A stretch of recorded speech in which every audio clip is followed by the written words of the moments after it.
Let's talk about what some of the numbers. You love to hear what's going on in Santa Clarita Valley, and Paul Dinkel with Remax, almost 20 years experience out here, just a phenomenal real estate professional and a good friend of mine. I know he rocks the house.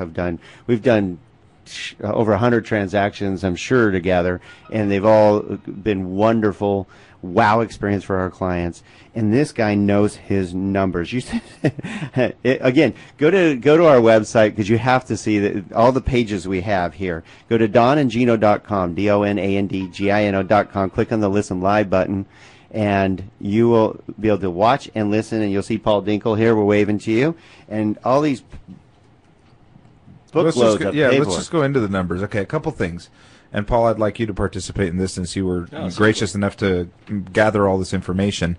We actually have a positive inventory number, much better than the ones we were seeing. You know, for the last 6 months, maybe for the last year, it was lower, lower, lower, lower, lower, lower. I think we finally got a little balance. It's not great. We're not where we're supposed to be, but we now have 250 some odd homes for sale rather than the 210 we had a few weeks ago. Yeah, we're at 255 as of yesterday, which, if you put it in perspective, back at the peak of the market in 2005, we had 2,500 to 2,800 listings at any given time.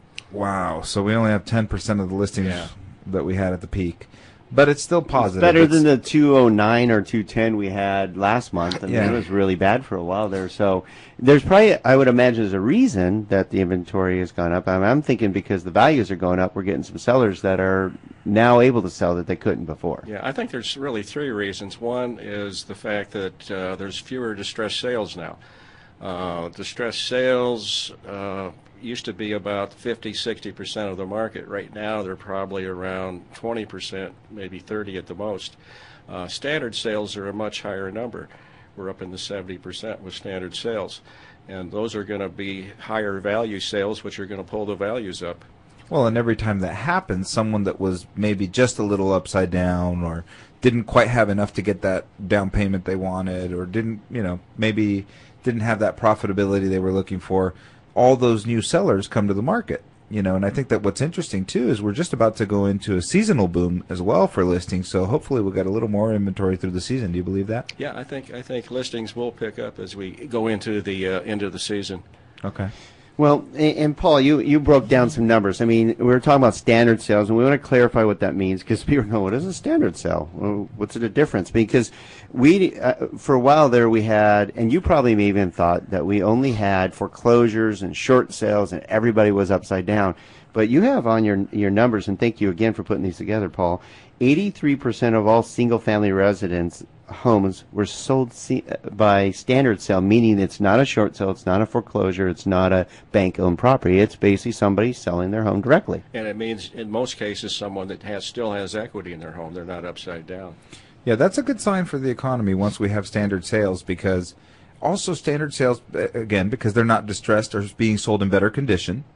And because they're in better condition, they're yielding a higher price and creating a new high watermark for this neighborhood, like I was talking about, which gives appraisers the confidence and the leeway to start slowly accepting higher purchase prices, so that we're back to a more normal market where the value of a property is what the buyer will pay for what the seller wants, right?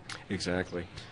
Yeah, I think it took a few years to get past that because we had difficulty in the mortgage market. We were artificially possibly keeping values down a little bit, Don, because we're so afraid of the next REO that was going to drop the comps. Sure, and we don't have to deal with that now. And if you just tuned in, you're tuned into the Don and Gino Real Estate and Finance Show on your hometown station, AM 1220 KHTS, and we are with the great Paul Dinkel of Remax, a good friend and top real estate professional right here in your valley, been working out here his entire career helping people find their dream of home ownership. He has worked with me and my family personally and taking great care of us, and he's here sharing some incredible numbers. In fact, since we were talking about Paul, you can help us with this, because now that we have all these standard sales, we know values are going up. You mentioned, a condo that went from 100 to 150 basically almost overnight.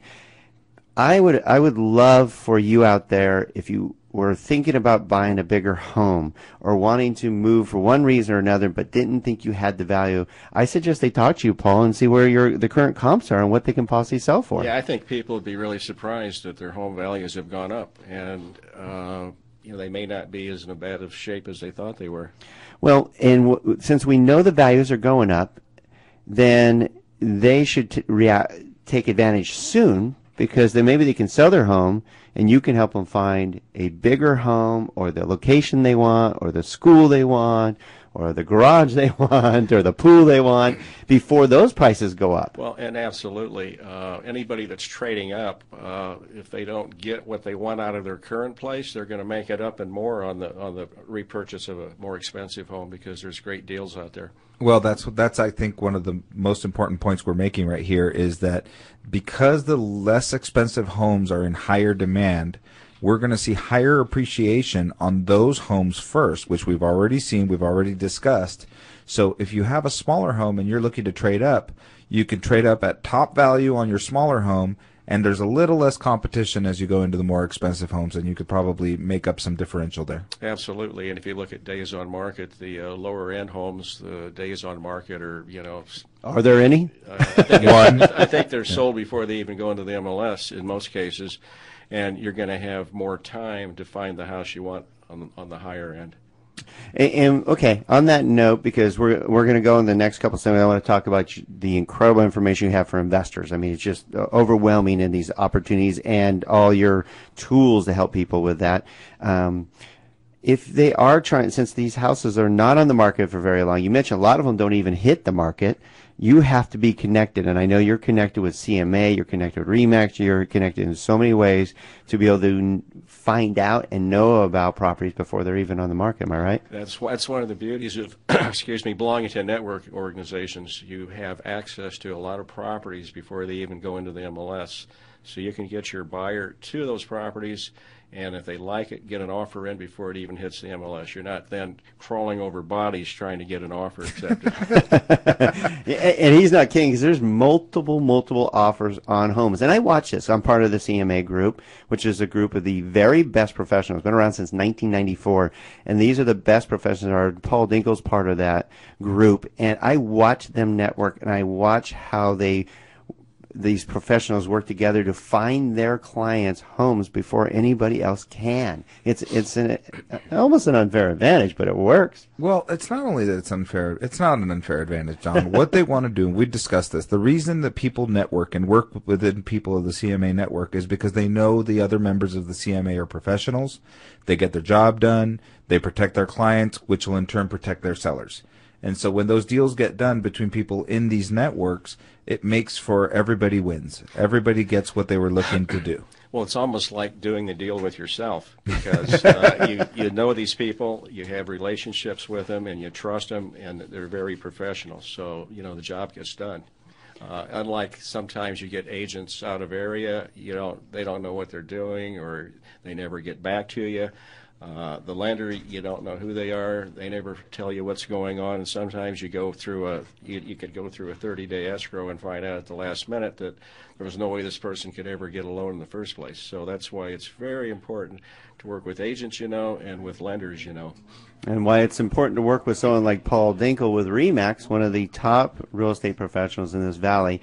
And like you said, and Paul, you're basically saying that you need to work pretty much, I've said it quite a few times now, but you have to work with a local lender, a local real estate professional that have the best advantage, and make sure you're pre-approved, ready to go. That's the only way you're going to get an offer accepted. I just had a property that sold this week.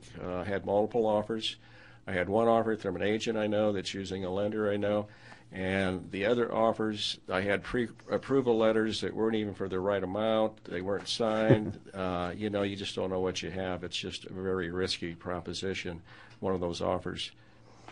Well, that is obviously important information to be able to get your get your offer accepted. But we're going to go now in the second half of our show here on our Real Estate Hour with Paul Dinkel of RE/MAX. Some unique opportunities and some great information for those of you that are even thinking about, or I bet maybe even didn't think about investing in real estate, because Paul has ways for you to invest in real estate without being a mogul. Everything you have to have millions of dollars and be connected with all kinds of people to be able to be an investor. But Paul has brought to light some incredible information of ways for you to take advantage. take advantage of the best time to purchase real estate in California that you will most likely ever see. So do not miss our next two segments on the Don and Gino Real Estate and Finance Show on your hometown station, AM 1220, KHTS. We'll be right back.